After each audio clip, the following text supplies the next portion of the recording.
नमस्कार दोस्तों, स्वागत है आपका A to Z स्टोरीज अद्भुत ऑफिशियल पर। साधु संत फकीर गुरु रहबरों की सदा ही जय जयकार। आप सबके भीतर बसे उस परमात्मा को मेरा प्रणाम। सदगुरु कबीर जी महाराज कहते हैं कि जब आपके मन के भीतर जो है वो प्रेम होगा उस कुल मालिक, उस ईश्वर के प्रति, तो व्यक्ति के भीतर जो है बदलाव अपने आप ही आना शुरू हो जाता है। तो लोग यहाँ कहते हैं कि साहब इतने दिन हो गए भजन बंदगी करते, सुमिरन करते, हमें तो कोई बदलाव नजर नहीं आता। तो सदगुरु कबीर जी महाराज साहब कहते हैं कि बदलाव उसे दिखता है जो देखना चाहता है। तो उस समय सदगुरु कबीर जी महाराज जो हैं उन्होंने एक शब्द उन्होंने कहा कि जब ते मन प्रतीत भई तब ते अवगुण टूटन लागे, दिन दिन बाढ़त प्रतीति नहीं। कि जब से इस मन के भीतर जो है उस कुल मालिक के प्रति जो है प्रेम बढ़ा है, प्रीति बढ़ी है, तब से जो है धीरे धीरे करके मेरे अवगुण जो हैं वो छूटने लगे, दूर होने लगे और गुणों की भरमार हो रही है। अब अवगुण एक एक करके मुझसे दूर जा रहे हैं और मेरा जो प्रेम है इसी कारण उस प्रभु, उस मालिक, उस परमात्मा के प्रति जो है और भी ज़्यादा बढ़ता जा रहा है। अब जो ये अवगुण है, ये अवगुण छूटते कैसे हैं? ऐसा क्या है कि प्रेम बढ़ने के बाद अवगुण छूट जाते हैं? तो यहाँ पर कबीर साहब बताते हैं कि जिस प्रकार कोई व्यक्ति किसी से प्रेम करता है तो उसे केवल वही व्यक्ति याद रहता है जिससे वे जो है क्या करता है, प्रेम करता है। यदि कोई किसी से प्रेम करता है तो वे उसे याद रहता है। जैसे आप अगर मान लो कोई व्यक्ति है वो किसी लड़की से प्रेम करता है तो वो प्रेमिका याद रहती है। किसी स्त्री को किसी पुरुष से प्रेम है तो उसे अपना प्रेम ही याद रहता है। तो उसके मन से बाकी सारी चीज़ें निकल जाती हैं। वे हर घड़ी हर पल केवल उसी से मिलने के लिए कामना करता है, उसी से मिलने के लिए सोचती है, सोचता है और केवल उसी के ही ध्यान में रहता है।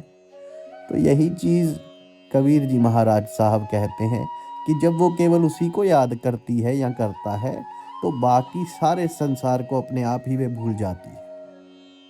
और जब संसार को ही भूल गए तो फिर संसार के अवगुण उसके भीतर कहाँ रहेंगे? आपको भी जीवन में कभी ना कभी किसी न किसी से तो प्रेम हुआ ही होगा, चाहे विवाह के बाद हुआ, चाहे विवाह से पहले हुआ। किंतु जब प्रेम होता है तो आपने देखा होगा कि जो लोग कल तक आपको लगते थे कि कल तक ये मेरे हितैषी थे, किंतु अब जिससे आप प्रेम करते हैं आपको वही सबसे प्यारा लगता है। यदि उसके विरुद्ध कोई बोलता है तो आपको क्रोध आता है, फिर आपको वे व्यक्ति दुश्मन दिखाई देने लगता है क्योंकि वे आपके प्रेम के विरुद्ध बोल रहा है। तो ठीक इसी प्रकार जब व्यक्ति उस कुल मालिक के नाम सुमिरन में चलता है और धीरे धीरे वो उस कुल मालिक की तरफ बढ़ना शुरू होता है, उसका प्रेम जब नाम में होता है, उसकी श्वास में जब नाम चलना शुरू होता है तो उसे केवल नाम ही समझ में आता है। उसे यही होता है कि कहीं ये नाम ना छूट जाए। वे संसार की तरफ से फिर धीरे धीरे विरक्त होता जाता है और जैसे जैसे विरक्त होगा तो उसके संसार रूपी विकार जो हैं, जो विषय विकार हैं, वे अपने आप ही दूर हो जाएंगे। जैसे प्रेमी को संसार से कोई लेना देना नहीं रहता, धन है या नहीं है वे सोचता ही नहीं, उसके वस्त्र फटे हैं या नहीं है वे सोचता ही नहीं। जैसे एक बार जो है मजनू और लैला का नाम आपने सुना होगा। तो लैला और मजनू जब बिछड़ गए, अलग कर दिया गया उनको ज़माने की तरफ से, तो मजनू पागल सा हो गया, दीवाना सा हो गया। था तो वो पलक बुखारे का राजा, बादशाह था, लेकिन पागल सा हो गया इश्क में, मोहब्बत में। उसे हर जगह लैला लैला ही नजर आती, लैला लैला ही चिल्लाता रहता वो। तो एक बार एक नमाजी जो था नमाज पढ़ रहा था, मुल्ला था, मौलवी था, नमाज पढ़ रहा था, लेकिन अब जो मोहब्बत में था लैला के, मजनू, तो मजनू जो था वो उसका असली नाम कैस था, लेकिन उसको जब उसकी दीवानगी इतनी बढ़ गई तो लोग उसे मजनू कहने लगे वहाँ के। तो वो जब नमाज पढ़ रहा था मौलवी, तो वो आगे से गुजर गया लैला लैला लैला लैला करता हुआ। तो वो मौलवी उठा और बोला, अरे तुझे शर्म नहीं आती? मैं नमाज पढ़ रहा था, परमात्मा का नाम लेने वाला था, मैं इबादत करने वाला था, और तू मेरे आगे से गुजर गया। तुझे किसी ने बताया नहीं कि नमाज पढ़ने वाले से आगे नहीं गुजरता कोई, उसके आगे से नहीं कोई गुजर सकता?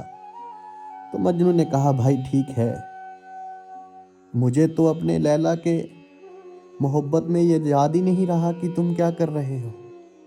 और तुम्हारे भीतर अगर तुम परमात्मा की याद करने वाले हो, नमाज पढ़ने वाले हो उस खुदा की, तो तुम्हें कैसे ये दिख गया कि तुम्हारे आगे से कोई आगे गुजर गया? तो फिर इससे भली तो मेरी मोहब्बत है। अगर इबादत में भी हो किसी गैर का ख्याल, तो फिर इससे तो भली मोहब्बत है, इश्क है। तो यहीं पर वो मौलवी जो था वो झुक गया, कहने लगा कि मजनू, तुमने जो है इबादत का मुझे रास्ता दिखा दिया। तो यही बात है कि जब आप इबादत करते हैं, बंदगी करते हैं, नाम सुमिरन करते हैं, तो आपको परमात्मा ही नजर आना चाहिए और कोई नहीं। फिर जैसे मीरा जी ने जब जो है तारा उठाया और गाती हुई जो है चल पड़ी कि मेरे तो प्रभु गिरधर गोपाल, दूसरा ना कोई, जाके सर मोर मुकुट मेरो पति सोई। कि जब उस गिरधर से मुझे प्रेम हो गया तो उसने ये नहीं देखा कि मेरे वस्त्र कैसे हैं, उसने ये नहीं देखा कि मेरी जो है राज्य लाज जो है, क्योंकि वो भी रानी थी, तो उसका क्या होगा कि मैं किसी राजकुल की स्त्री हूँ। ना उसे कुल का ज्ञान था कोई रह गया, क्योंकि मोहब्बत हो गई थी प्रभु से, ना ही उसे अपने हाल का कुछ ध्यान था, उसे कुछ भी तो याद नहीं था सिवाय उसे गिरधर के प्रेम के। तो यहाँ पर सदगुरु कबीर जी महाराज साहब यही कहते हैं कि कैसे इन लोगों का जो भक्त है, जो भक्त का जब भगवान से प्रेम हो जाता है, तो फिर ये भक्त हैं या प्रेमी हैं, वो संसार की सारी प्रीत भुला देते हैं और उस परमात्मा से प्रीत और ज़्यादा बढ़नी शुरू हो जाती है।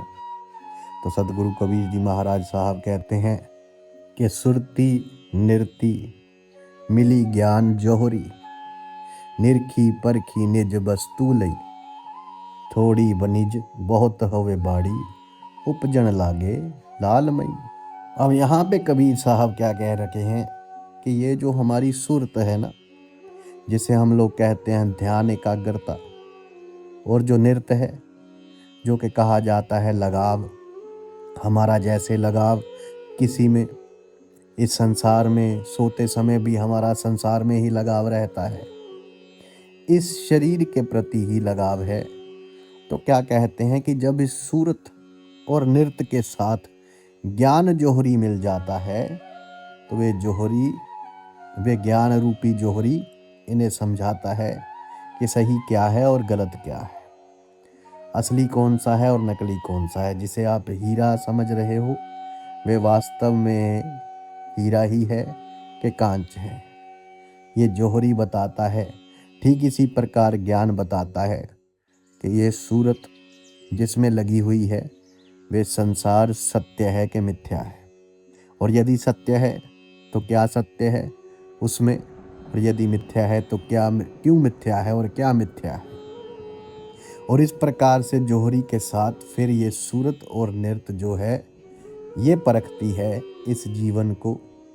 ये जिस वस्तु को इसने प्राप्त किया, ये उसे परखती है कि इस वस्तु को प्राप्त करने के लिए हमें कष्ट हुआ कि हमें सुख हुआ था। इसे प्राप्त करने के पश्चात क्या हमें कोई भय लगा इसके खो जाने का या नहीं लगा। तो क्या ये अब भी सुरक्षित है हमारे पास कि नहीं है, क्या ये हमसे खो जाएगी या हमेशा हमारे साथ रहेगी। तो इस प्रकार परखते हैं।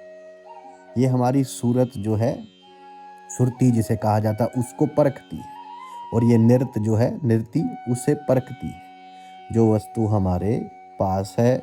और जब इसको समझ में आता है कि नहीं, जो वस्तु अभी तक हम पकड़े हुए थे, ये तो पल पल जो है अपना स्वरूप बदलती है, ये उस स्वरूप में नहीं है जिसमें हमने इसे चाहा था। कोई भी सुंदर स्त्री हो, वे सुंदर स्त्री धीरे धीरे उसका यौवन ढलना शुरू हो जाता है। इसी प्रकार कोई भी जो है स्मार्ट लड़का हो या हैंडसम लड़का हो, भी धीरे धीरे उसका भी रूप ढलना शुरू हो जाता है। और ये सूरत देखती है कि ये तो बदलाव है। ये चमड़ी जो कल तक सुंदर दिखाई दे रखी थी, आज वही चाम बूढ़ा हो गया, लटकने लग गया। जो दांत कल तक मजबूत थे, आज वही दांत धीरे धीरे ढीले हो गए। तो सदगुरु कबीर जी महाराज साहब कहते हैं, वे एक उदाहरण देते हुए कि एक व्यक्ति था और उस व्यक्ति की जो है, उस व्यक्ति को बड़ी मित्रता थी। किसके साथ? काल के साथ। काल के साथ उसने मित्रता कर ली।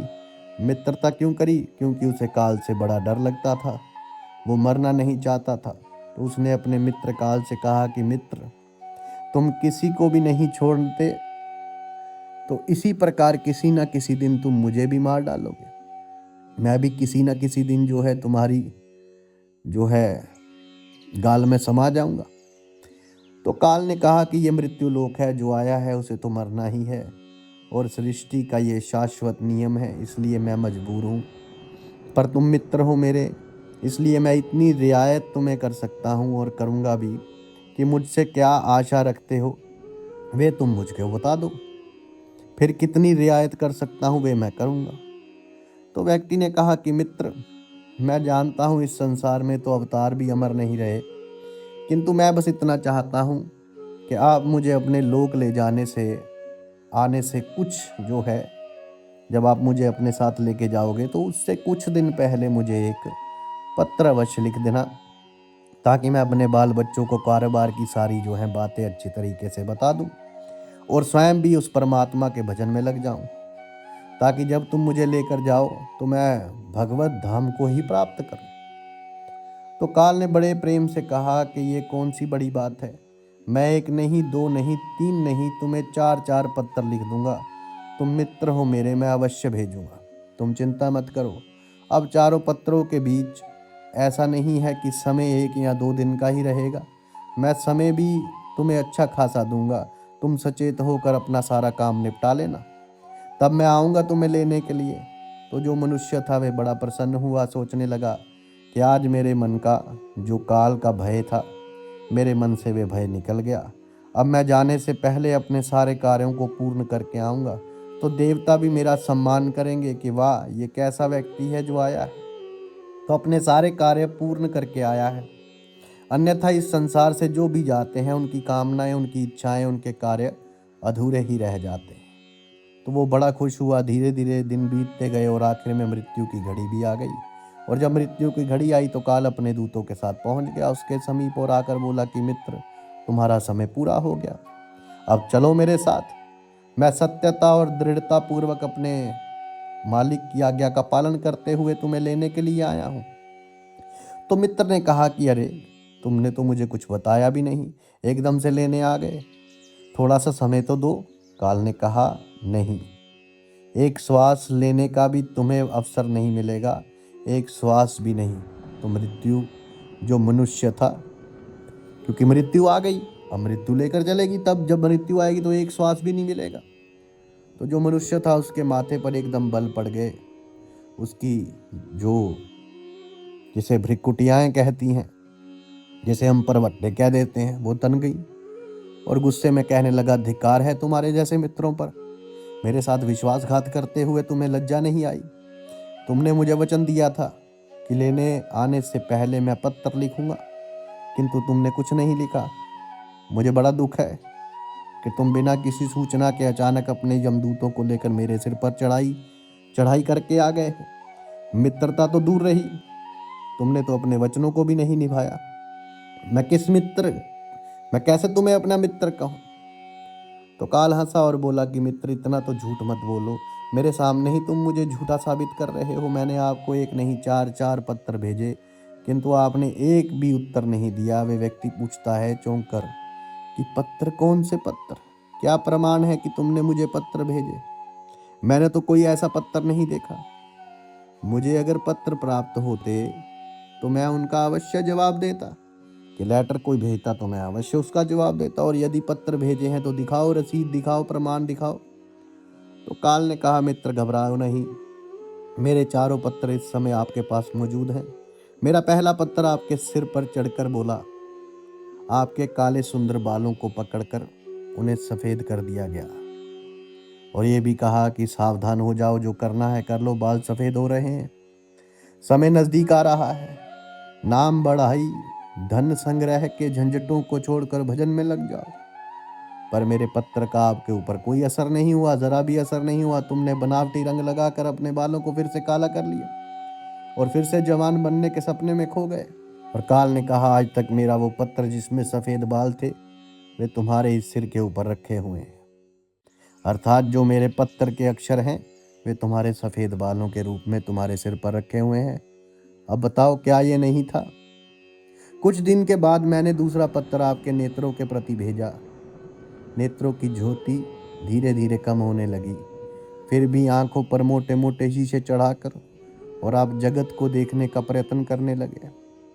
2 मिनट भी संसार की ओर से आंखें बंद करके उस परम पिता परमात्मा का आपने ध्यान नहीं लगाया इस मन में, और इतने पर भी सावधान नहीं हुए, तो मुझे आपकी जो है इस दीन अवस्था पर, जो अब दीन अवस्था है, उस पर मुझे बड़ा तरस आया। और तुमने मुझे मित्र कहा था, इसलिए मित्रता के नाते मैंने तीसरा पत्र भी भेजा। और इस पत्र में मैंने आपके जो दांत थे उन दांतों को छुआ, उन्हें हिलाया और फिर तोड़ भी दिया, किंतु आप फिर भी नहीं संभले। आपने इस पत्र का भी जवाब नहीं दिया, बल्कि नकली दांत लगवा लिए और जबरदस्ती संसार के भौतिक पदार्थों को स्वाद लेने लगे। यही तो समस्या है इंसान की। इंसान को कितना ही समझाओ, बाल सफेद हो जाए, बोले मैं काला कर लूंगा। बाबा फरीद साहब कहते थे कि फरीदा उठ फरीदा सुत्या, दाढ़ी होई भूर, आगा नेड़े आया पीछा रह गया दूर।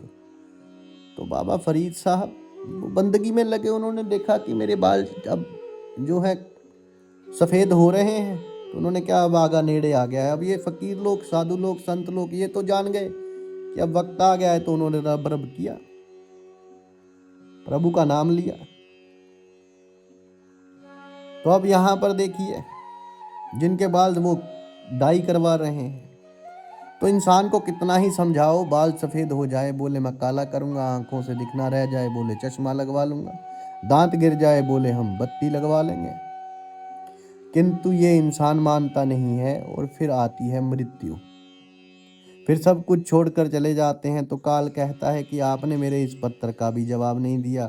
मुझे बड़ा दुख हुआ कि मैं सदैव आपके भले की सोचता हूँ, और ये हर बार आप एक नया और बनावटी रास्ता अपनाने के लिए हमेशा तैयार रहते हैं।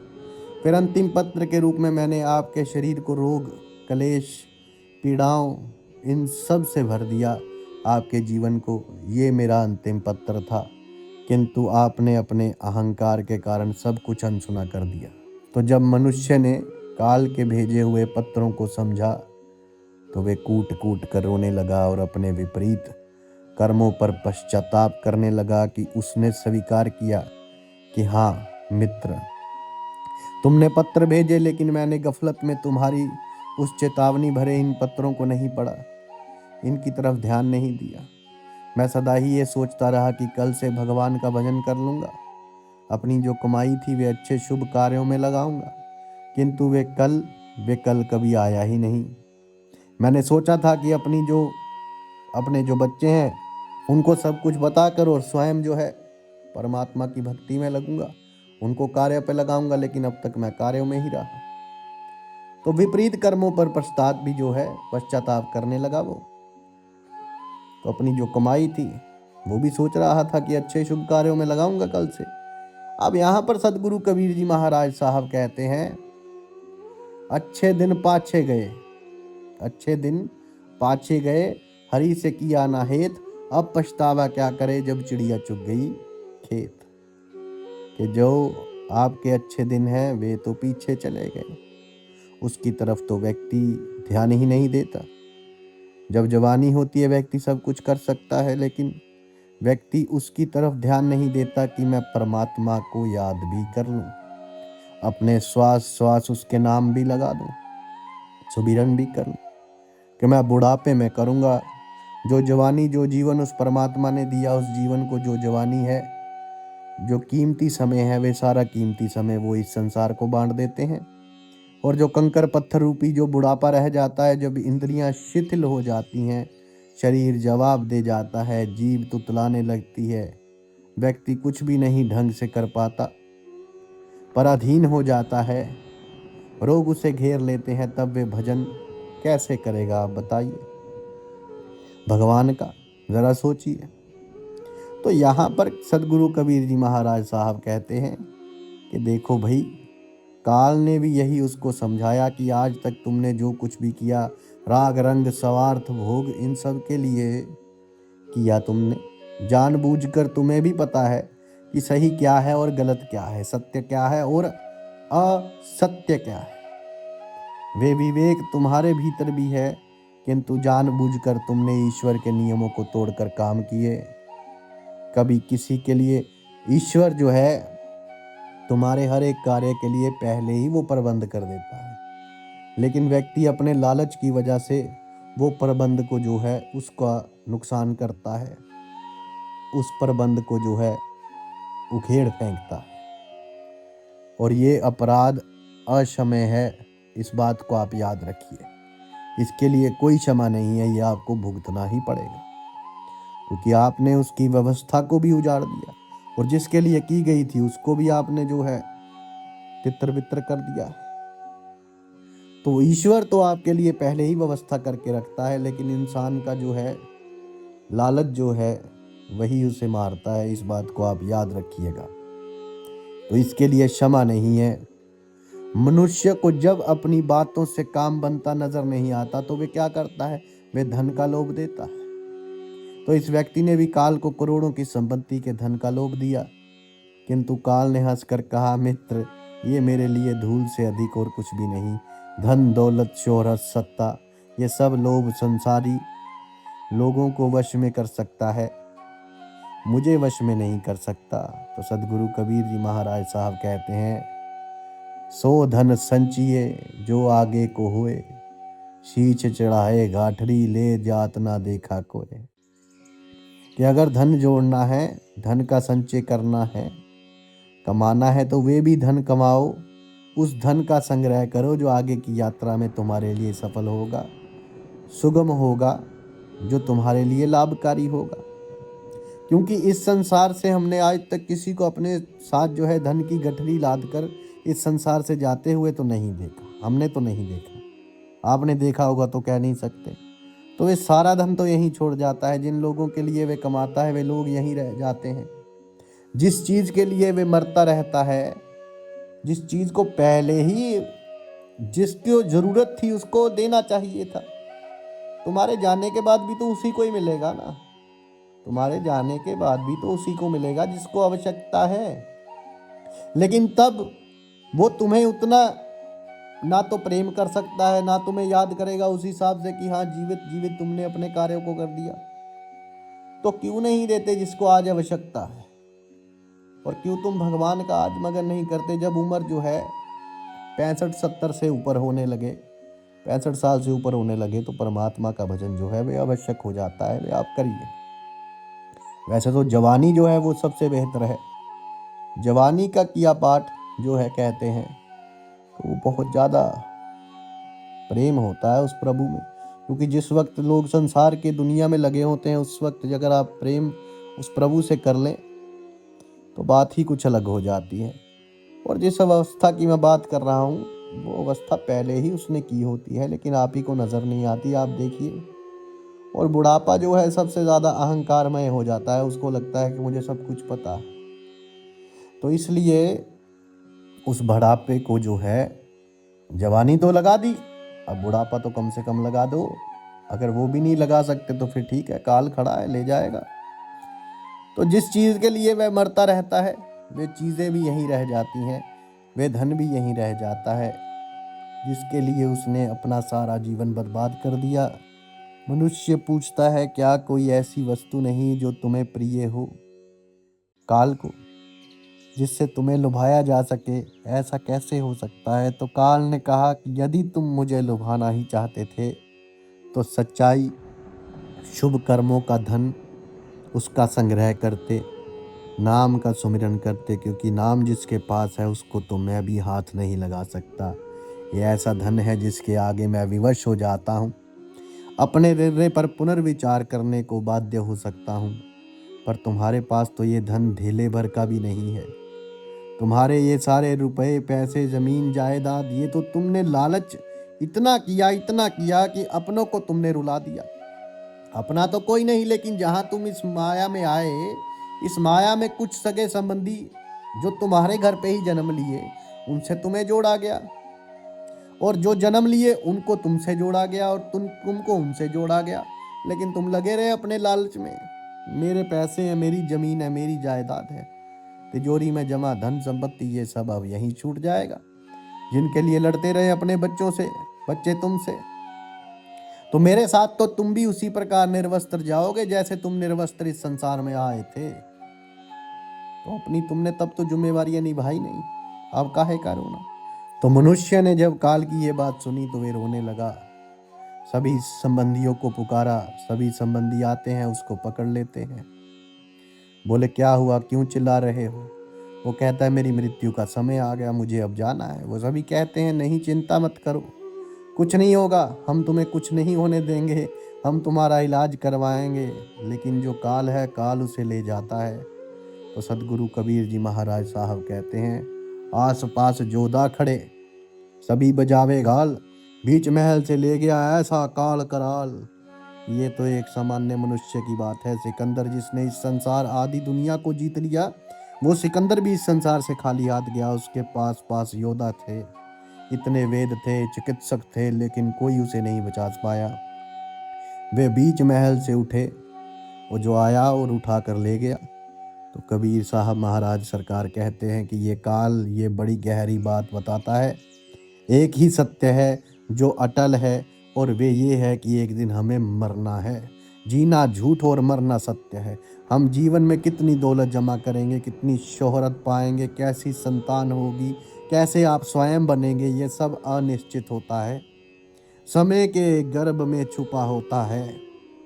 परंतु हम मरेंगे, ये एक दिन अवश्य होना है, होकर ही रहेगा। ये बात जन्म के साथ ही हमें पता होती है, इसलिए व्यक्ति को उसी की तैयारी भी करनी चाहिए।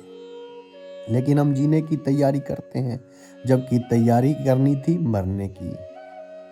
तो जी तो आप वैसे भी रहे हैं। तो इसीलिए सदगुरु कबीर जी महाराज साहब जो हैं, वो कहते हैं, सुरती निरती मिली ज्ञान जोहरी, निरखी परखी निज वस्तु लई, थोड़ी बनिज बहुत हवे बाड़ी, उपजन लागे लालमई। कि जब जो है ज्ञान रूपी जोहरी के साथ जब ये सूरत नृत्य मिल जाती है, तब ये परखती है, उन चीज़ों को देखती है और परखती है जो इसने इस संसार में ग्रहण करी। उसने क्या ग्रहण किया? उसने नाम लिया, या उसने इस नाम के बदले दाम को चुना, धन को चुना, वैभव संपत्ति को चुना। कोई भी व्यक्ति हो, चाहे वे करोड़ों कमाता हो और दूसरा व्यक्ति चाहे हजारों कमाता हो सकता है कि करोड़ वाला दुखी रहे किंतु हजार वाला सुखी रहे, क्योंकि सुख कभी धन से नहीं नापा जाता। सुख तो एक भावना है, ये सब कुछ भाव है। ये सारा संसार ही भाव पर चल रहा है, किंतु संसार इस भाव को धन से जोड़ देता है, और यही उसके कष्टों का कारण है।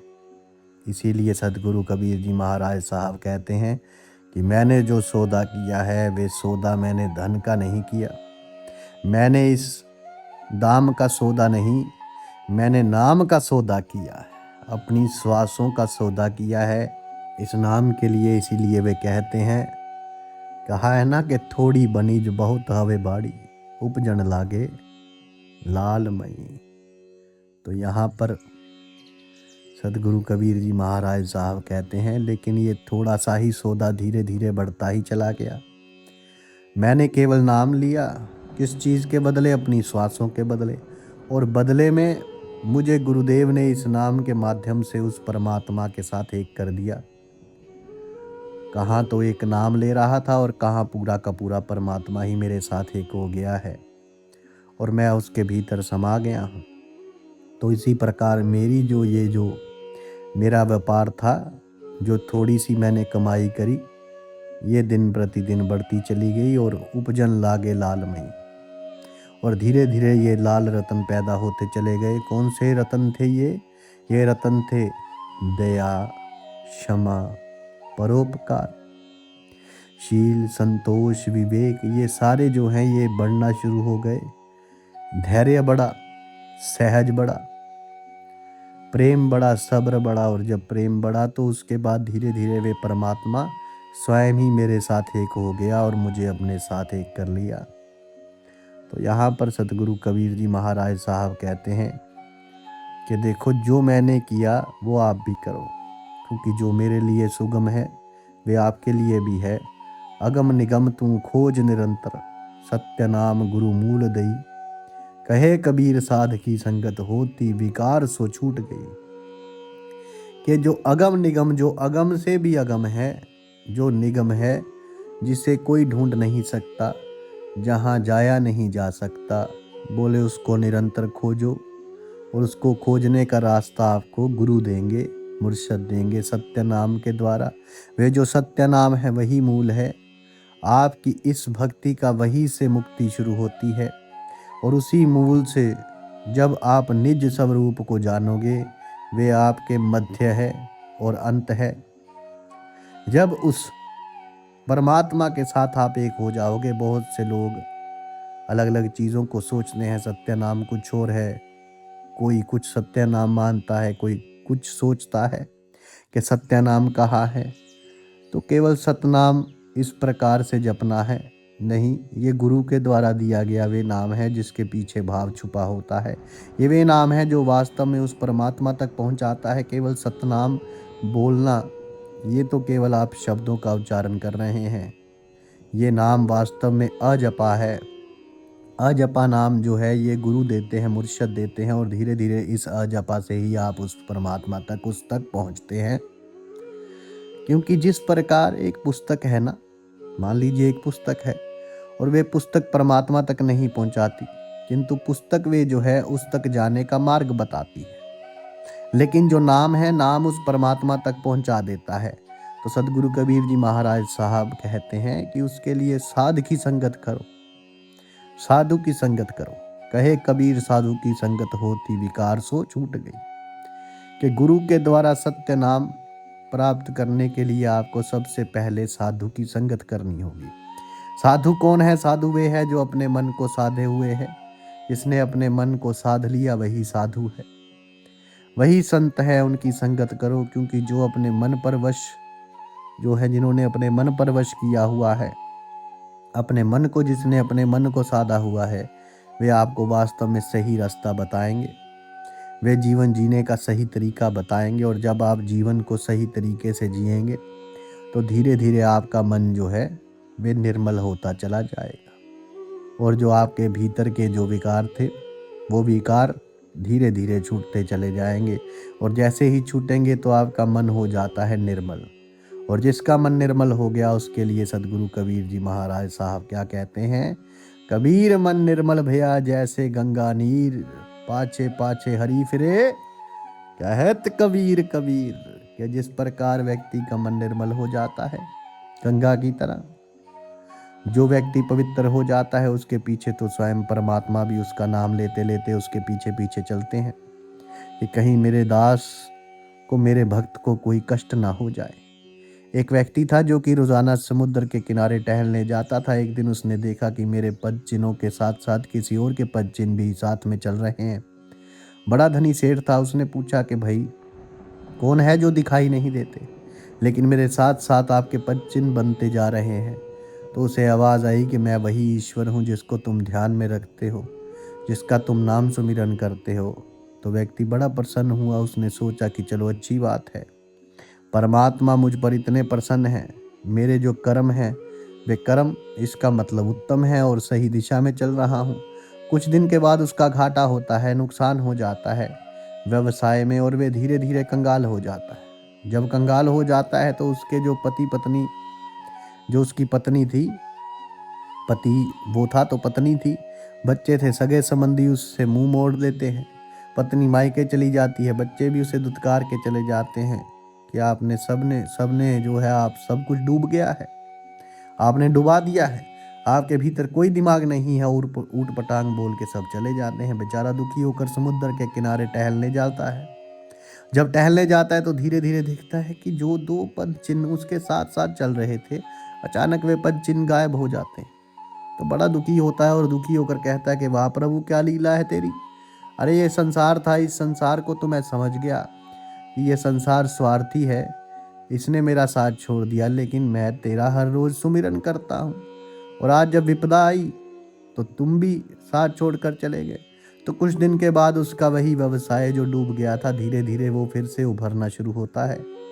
वो कंगाल हो गया था, वे फिर से शून्य से शुरुआत करता है, और फिर से वे वही सेठ, वैसा ही बल्कि उससे भी अधिक धन उसके पास हो जाता है।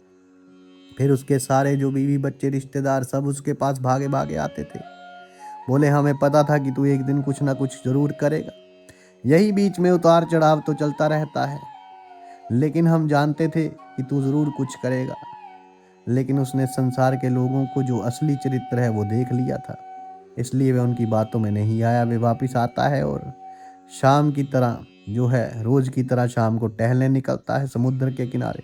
तो वहां पर देखता है कि उसके पद चिन्ह जो थे, उनके साथ साथ फिर धीरे धीरे वे दूसरे पद चिन्ह भी चलने शुरू हो गए, आने शुरू हो गए। तो वे कहता है, वाह प्रभु, जब मेरे ऊपर विपदा बढ़ी तो संसार की तरह तुम भी मेरा साथ छोड़कर चले गए, और आज जब मेरे पास फिर से वे पहले से भी अधिक धन है और वैभव आ गया, और ये संसार मेरे पास वापस लौट आया, तो तुम भी लौट आए। क्या फर्क है फिर तुम में और इस संसार में? मैंने तुम्हारा सुमिरन किया है इस संसार को छोड़कर, और तुम भी मुझे छोड़कर चले गए। तो प्रभु ने कहा कि बालक, तू ये मत सोच कि मैं तुझे छोड़कर चला गया। याद रख, जब ये संसार तुझे छोड़कर चला गया था, तू इतने गहरे दुख में था कि तुझसे दुख बर्दाश्त नहीं होता, चलने की तेरी क्षमता नहीं थी। उस वक्त जो 2 कदम तू देख रहा था ना, वो तेरे नहीं थे, वे मेरे थे, क्योंकि तुझे तो मैंने अपनी गोद में उठा कर रखा था। तुझे ध्यान ही नहीं है कि मैं उस समय भी तेरे साथ था, क्योंकि तूने मेरा सुमिरन किया है, और जो एक बार मेरी तरफ 1 कदम बढ़ाता है, मैं उसकी तरफ 100 कदम बढ़ाता हूँ, और जिसका हाथ मैंने एक बार थाम लिया, फिर मैं उसका हाथ कभी नहीं छोड़ता हूँ। जैसे सूफियों ने कहा, लजपाल परीत को तोड़ते नहीं, जिसकी बाजू पकड़ते फिर छोड़ते नहीं। तुम्हारा विश्वास मुझ में था, तो मैंने भी उस विश्वास की लाज रखी। तो उस भक्त को अपनी गलती का एहसास हुआ, तो उसने क्षमा मांगी कि प्रभु ने कहा, कोई बात नहीं, तुम्हारा हृदय निर्मल था, तुमने अपने मन की बात कह दी, लेकिन जिसके मन में काला होता है, कालक होती है, वे मन की बात भी नहीं कहता, वे भीतर ही भीतर परमात्मा को कोसता रहता है।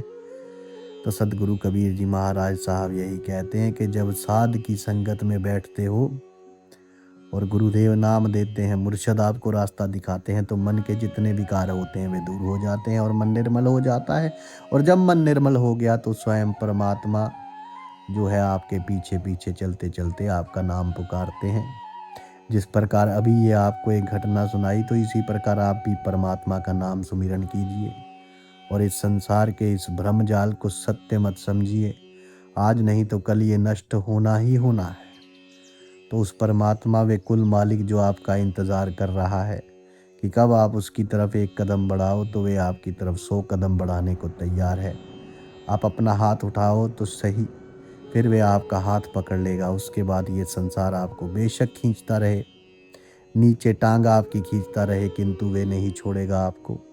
फिर आप इस संसार में नहीं गिरोगे जब तक आप उसका हाथ पकड़े हो।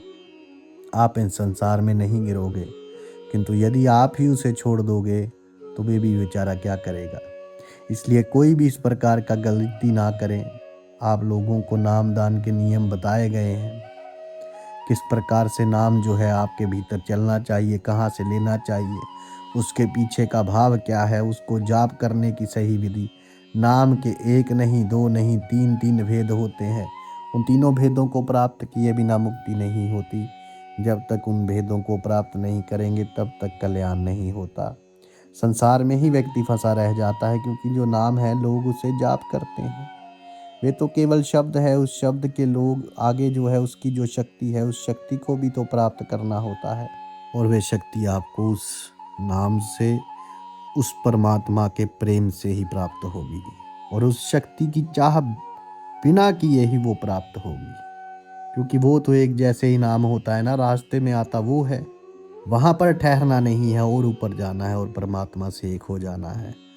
और परमात्मा के साथ जो है, परमात्मा और आप एक हो जाएंगे तो सब जो है परमात्मा आपको पुकारेगा। साधु संत फकीर गुरु रहबरों की सदा ही जय जयकार। आप सबके भीतर बसे उस परमात्मा को मेरा प्रणाम स्वीकार कीजिए। धन्यवाद।